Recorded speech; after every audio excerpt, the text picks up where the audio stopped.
पश्चिम बंगाल के उत्तर 24 परगना के संदेश खली गांव में ईडी की एक टीम पर कुछ उपद्रवियों द्वारा हमला कर उनके वाहनों को क्षतिग्रस्त कर दिया। ईडी की टीम पर उस समय हमला हुआ जब वे कथित राशन घोटाले के मामले में सत्तारूढ़ तृणमूल कांग्रेस के ब्लॉक स्तर के नेताओं के आवास पर छापा मारने जा रहे थे। ईडी कथित राशन घोटाले मामले के सिलसिले में बोनगांव के पूर्व नगर पालिका अध्यक्ष शंकर अध्याय और टीएमसी नेता शाहजहां शेख के घर छापेमारी करने जा रही थी।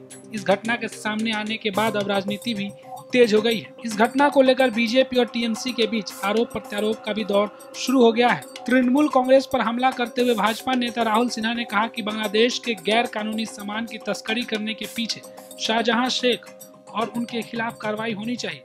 बांग्लादेश से गैर कानूनी सामान लाना भेजना ये सारे काम का नायक ये शाहजहां शेख है। उनका घर में जब रेड करने गए, जिस ढंग से ईडी का लोगों के ऊपर अटैक हुआ, गाड़ी तोड़फोड़ किया, ये पूरा साजिश है। कारण इनका सारे जो मस्तान है वो लोगों ने काम किया, कोई जनता नहीं किया। जनता चाहते हैं वो हिरासत में चला जाए, उनके कारण जनता भयभीत है, दुखी है। इसीलिए जो घटना हुआ, इस घटना को हम लोग निंदा करते हैं और तुरंत कार्रवाई होना चाहिए।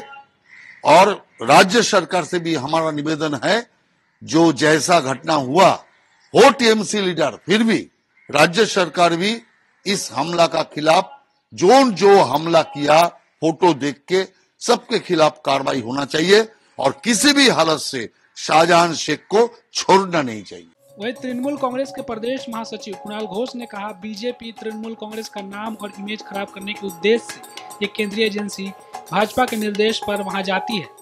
देखिए, संदेश खाली में जो हुआ वो एक प्रोवोकेशन का नतीजा था। बंगाल में जो हो रहा है, रोज कहीं ना कहीं तृणमूल का किसी लीडर को डिस्टर्ब करने के लिए, हैरास करने के लिए, नेगेटिव न्यूज करने के लिए भाजपा का इंस्ट्रक्शन पर ये एजेंसी वालों और सेंट्रल फोर्सेस वहां पर जा रहा है और इलाका में प्रोवोकेशन दे रहा है, ऐसा एलिगेशन हमारा पास आ रहा है। संदेश खाली में भी वही हुआ। अब देखिए, शुभेंदु अधिकारी सीबीआई एफआईआर नेम्ड, बीजेपी जिसको चोर बोला था, उसका घर में कोई रेड नहीं, लेकिन तृणमूल का घर देख के ही वो रेड करने चला जा रहा है और उस इलाका में प्रोवोकेशन दे रहा है। हम लोग एक बात जरूर कहेंगे, ये प्रोवोकेशन का पॉलिटिक्स वो लोग बंद कीजिए और इलाका का जो सिटीजन्स है उसके तरफ हमारा जो मैसेज है कि आप लोग किसी तरह कोई प्रोवोकेशन में आप मत पा दीजिए, मत रिस्पॉन्ड कीजिए। वो लोग प्रोवोक करना चाहते हैं। केंद्रीय मंत्री निशित प्रामाणिक ने भी इस मामले पर अपनी प्रतिक्रिया देते हुए कहा कि हम इस मामले की कड़ी निंदा करते हैं और यह संविधान के ऊपर हमला है। जो घटना हुआ है इसका कड़ी से कड़ी भाषा में हम लोग निंदा करते हैं और उसके साथ साथ ये भी कहना चाहते हैं कि जब कोई भी निरपेक्ष तदंतकारी केंद्रीय संस्था कोई भी राज्य पर जाते हैं और वो भी महामान्य उच्च अदालत के निर्देशानुसार, और जब उनके ऊपर अटैक होते हैं, इससे बड़ी निंदा का विषय हो ही नहीं सकता है। और हम ये भी कहते हैं कि जब सिर्फ ये एक केंद्रीय निरपेक्ष एजेंसी के ऊपर ही अटैक नहीं, बल्कि ये पूरी संविधान का ऊपर अटैक है, पूरा जो महामान्य उच्च अदालत की निर्देश है उसका ऊपर अटैक है और उसके साथ साथ फेडरल स्ट्रक्चर का ऊपर अटैक है। और मैं ये कहना चाहूंगा कि बंगाल में ऐसी घटना, ऐसी हादसा बार बार हो रहा है और क्यों हो रहा है, इसको भी हम लोग ये भी खोज करेंगे।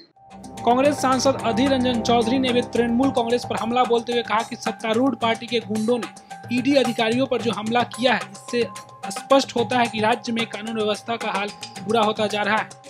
सत्तारूढ़ पार्टी के गुंडों ने, दरिंदों ने जो हमला बोला है आज ईडी के ऑफिसरों के खिलाफ, इसमें ये जगजाहिर होते हैं कि बंगाल में कानून और व्यवस्था की हाल कितना बुरा होते जा रहे हैं।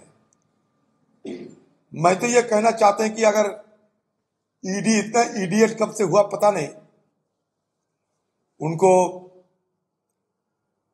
सारे फौजों को साथ में लेकर चलना चाहिए। आज तो जख्म हुए, अगले तारीख खून भी हो सकते, तो इसके लिए सतर्कता बरतते हुए ईडी वालों को और ज्यादा फौज को शामिल करते हुए किसी के खिलाफ दाबोज करना या किसी को हिरासत में लेना, कोई संपत्तियों को बरामद करना, जो भी कदम उठाए साथ में भारी भरकम सिक्योरिटी फोर्सेस को लेना चाहिए, ये मैं जरूर कहना चाहते हैं।